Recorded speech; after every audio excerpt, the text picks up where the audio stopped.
Welcome to my channel Anand classroom. আমার channel Anand ক্লাসরুমে সকলকে স্বাগত, সকলকে নমস্কার জানিয়ে আজকে আমি স্ট্যান্ডার্ড 4 এর যে কবিতাটা শেয়ার করতে চলেছি সেটা হলো দ্য ম্যাঙ্গো ট্রি, মানে একটা আম গাছ। তো এই কবিতার মধ্যে দিয়ে তোমরা আম গাছের বেদনাদায়ক মুহূর্ত বা তার বেদনাদায়ক মুহূর্ত বা মুমেন্ট, পেইনফুল মুমেন্টের কথা যেটা তোমরা জানতে পারবে এবং আশা করি এই কবিতায় তোমরা ইন্টারেস্ট পাবে এবং কবিতাটার মধ্যে দিয়ে তোমরা কোনো একটা নীতি কথা যেটা এই কবিতার মধ্যে বহন করছে সেটাও তোমরা জানতে পারবে যে আমাদের কি কাজ করা উচিত বা কি করা উচিত না। তো এটাই হচ্ছে কবিতার উদ্দেশ্য। তো চলো শুরু করা যাক, লেটস গো। তো চলো তাহলে শুরু করা যাক কবিতাটা। কবিতার নাম হচ্ছে দ্য ম্যাঙ্গো ট্রি। আচ্ছা দেখো, তাহলে তোমরা এখানে আম দেখতে পাচ্ছ, তো বুঝতেই পারছো যে এই কবিতার নাম কি হওয়া উচিত বা কেন আমরা ম্যাঙ্গো ট্রি রাখা হয়েছে, যেটা এই ছবির মাধ্যমে আমরা বুঝতে পারছি যে এখানে আম গাছের কথাই বলা হচ্ছে। তো দেখো প্রথম লাইনে কি বলছে, what does it want from me, এটা আমাদের কাছ থেকে কি চাই, নাথিং নাথিং অ্যাট অল, কিছুই কিছুই না আদেও, কিছুই না কিছুই না আদেও, অর্থাৎ এটা আমাদের কাছ থেকে আসলে কিছুই চাই না। And yet it gives gives gives gives gives, এটা আমাদেরকে দেয় দেয় দেয়, অর্থাৎ এখানে দেওয়ার উপরে জোর দেওয়া হয়েছে, মানে কি এটা আমাদের অনেক কিছু দেয়। কি দেয়? That's all that it's living for, সমস্ত কিছু যেটা আমাদের দেয়, যেটা আমাদের বাঁচার জন্য প্রয়োজন, that it's living for. And if I throw a stone, এবং যদি আমরা পাথর ছুঁড়ি, the mango tree will never throw it back at me, যদি আমরা পাথর ছুঁড়ি, আম গাছ কখনোই আমাদের দিকে পাথর ছুঁড়ে মারে না বা ছোড়ে না। It just give more more more more more, that's all that is living for, এটা আমাদেরকে অনেক অনেক অনেক কিছু দেয়, সমস্ত কিছু যেটা আমাদের প্রয়োজন বাঁচার জন্য। তাহলে দেখো এই কবিতার বিটা আমরা আরেকবার রিভাইজ দিচ্ছি। বলছে, what does it want from me, nothing nothing at all, and yet it gives gives gives gives gives, that's all that it's living for. And if I throw a stone, the mango tree will never throw it back at me.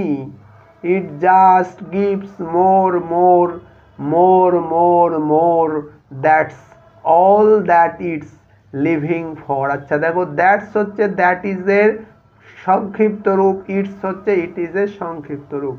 তো এই হচ্ছে তোমাদের কবিতা। এবার আমরা এক্সারসাইজগুলো আমি solve করার চেষ্টা করব। দেখো এক্সারসাইজে প্রথমে কিছু নিউ ওয়ার্ডস, নতুন শব্দ আছে। দেখো থ্রো মানে কি, টু ফ্লিং, ছুঁড়ে ফেলা। মোর, রিলেটিভলি মাছ, মানে অনেক কিছু, রিলেটিভলি মাছ।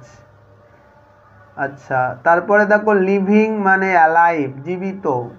স্টোন, রক, স্টোন মানে কি পাথর বা শিলা। ব্যাক, অপোজিট অফ ফ্রন্ট, সামনের বিপরীত হচ্ছে ব্যাক, পিছনে। Never means at no time, কখনো না, কোনো সময় না। আর মোর মিন্স রিলেটিভলি মাছ, মানে মাছের সঙ্গে, মাছ এর সঙ্গে সাপেক্ষিক বা সম্পর্কিত।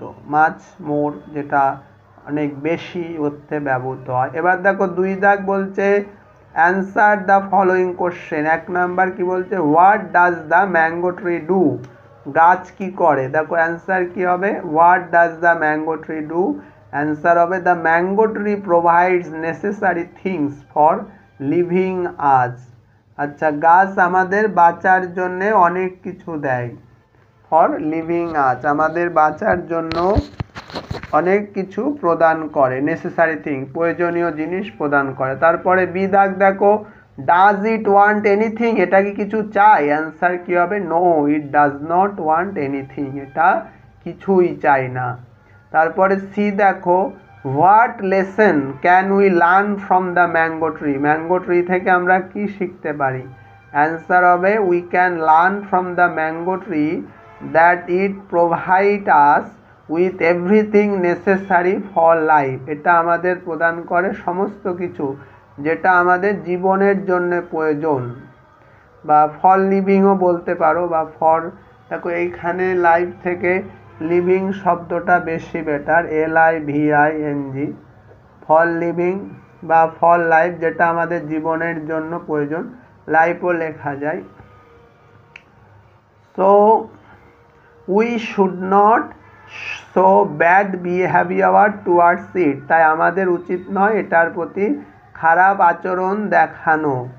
Even if we throw a stone at it, আমরা যদি এটার দিকে পাথরও ছুঁড়ি, the mango tree will never react, আম গাছ কখনো প্রতিক্রিয়া করে না। তারপরে ডি দাগ দেখো, বলছে if I throw a stone to the tree what does it do, আমরা যদি আম গাছের দিকে পাথর ছুঁড়ি এটা কি করবে বা এটা কি করে? ইট উইল নট রিয়াক্ট, এটা কোনো প্রতিক্রিয়া করবে না। The mango tree will never throw it back at to me, আম গাছটা কখনোই সেই পাথরটা আমাদের দিকে ছুঁড়ে দেবে না।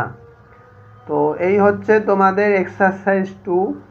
আচ্ছা, এইবার দেখো, তারপরে দেখো, তান্ত্রি no the pass from see saw throw threw want wanted will would give gave live live, make sentence দাও কাম দিয়ে, come to see the mango tree, আসো আম গাছটাকে দেখতে। ওয়ান্ট চাওয়া, I want nothing from you, আমি তোমার কাছ থেকে কিছুই চাই না। Throw, if I throw stone mango tree will not react, আমরা যদি পাথর ছুঁড়ি, আমি যদি পাথর ছুঁড়ি ম্যাঙ্গো ট্রি আম গাছ কখনোই প্রতিক্রিয়া করবে না। তারপরে দেখো never, mango tree will never throw the stone back at me, আম গাছ কখনোই আমার দিকে পাথর ছুঁড়ে মারবে না। Just, it just gives more and more mangoes, এটা আমাদের অনেক অনেক আম দেয়। আচ্ছা, এবার দেখো অ্যাড আইএনজি যুক্ত করে, want wanting, throw throwing, give giving, live living. তো এই হচ্ছে তোমাদের আজকের টেক্সট, যে কবিতাটা আমার আলোচনার বিষয়বস্তু ছিল। তো তোমাদের যদি কোথাও বুঝতে অসুবিধা হয় অবশ্যই তোমরা কমেন্ট বক্সে কমেন্ট করে জানাবে। So that's all for today.